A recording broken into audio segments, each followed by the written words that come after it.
देश भर में राखी का त्योहार बड़े धूमधाम से मनाया जाता है। बहनें इस दिन अपने भाई की लंबी आयु के लिए उनके कलाई पर राखी बांधती हैं और भाई बहनों की रक्षा करने का वचन लेते हैं। नमस्कार प्रिय दोस्तों, हमारे चैनल थॉट्स ऑफ गॉड पर आपका हार्दिक स्वागत है।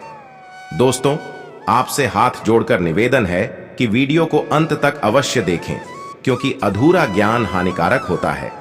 अगर आप चैनल पर नए हैं तो चैनल को सब्सक्राइब अवश्य कर देना और साथ ही बेल आइकन को जरूर दबाएं ताकि आने वाली लेटेस्ट वीडियोस का नोटिफिकेशन आप तक पहुंच सके।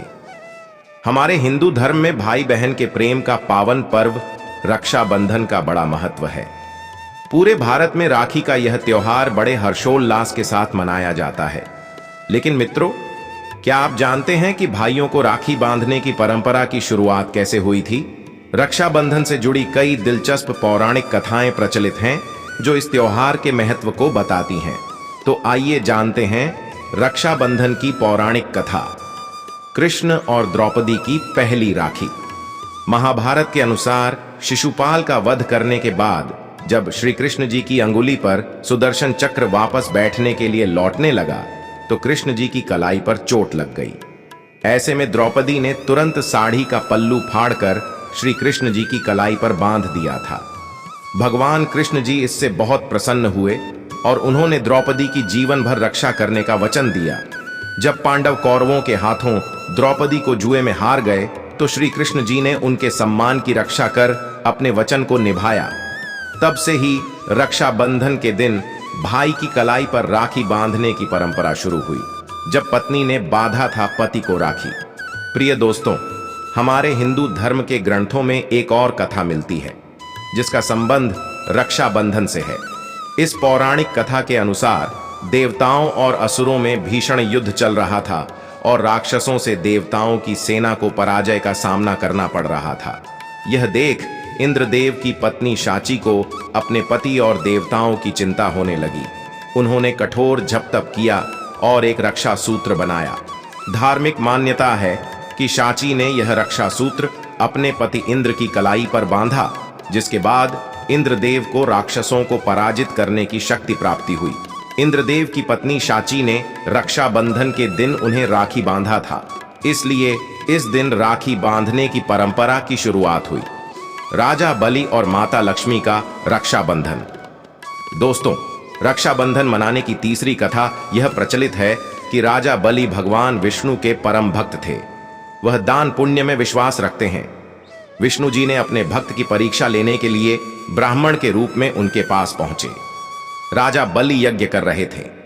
विष्णु जी ने राजा बलि से 3 गज भूमि दान में मांगा। राजा बलि ने ब्राह्मण की मांग को स्वीकार किया। ब्राह्मण ने पहले गज में भूमि और तीसरे गज में आकाश नाप दिया। राजा बलि समझ गए कि वह भगवान विष्णु हैं। उन्होंने तुरंत ब्राह्मण के तीसरे गज के सामने अपना सिर रख दिया। विष्णु जी यह देखकर बहुत प्रसन्न हुए। फिर राजा ने भगवान से पाताल लोक में उनके साथ रहने का वरदान मांगा। विष्णु जी ने वरदान दे दिया और वह उनके साथ रहने लगे। दूसरी ओर मां लक्ष्मी भगवान विष्णु के वापस लौटने का इंतजार कर रही थी। मां लक्ष्मी एक गरीब महिला के रूप में राजा बलि के पास पहुंची और उन्हें राखी बांध दिया। राखी के बदले राजा ने कुछ भी मांग लेने को कहा। मां लक्ष्मी तुरंत प्रकट हुई और उन्होंने विष्णु जी को मुक्त करने का वचन लिया। राखी का मान रखते हुए राजा बलि ने भगवान विष्णु को वापस स्वर्ग लोक भेज दिया। कहते हैं कि तब से ही राखी का त्योहार मनाया जाने लगा। प्रिय दोस्तों, रक्षाबंधन का त्योहार आने वाला है। यह त्योहार बहुत ही पवित्र होता है।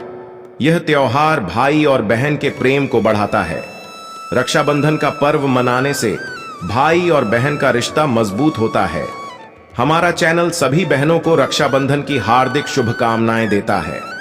हम ईश्वर से प्रार्थना करते हैं कि रक्षाबंधन का त्योहार हमारी सभी बहनों के लिए खुशियों से भरा हो और उनका अपने भाई के साथ प्रेम हमेशा बढ़ता ही रहे।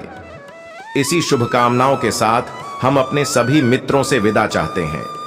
दोस्तों, अगर हमारे चैनल द्वारा दी गई जानकारी आपको पसंद आई हो तो वीडियो को लाइक और हमारे चैनल को सब्सक्राइब जरूर कर देना और कमेंट में जय श्री कृष्ण अवश्य लिखना।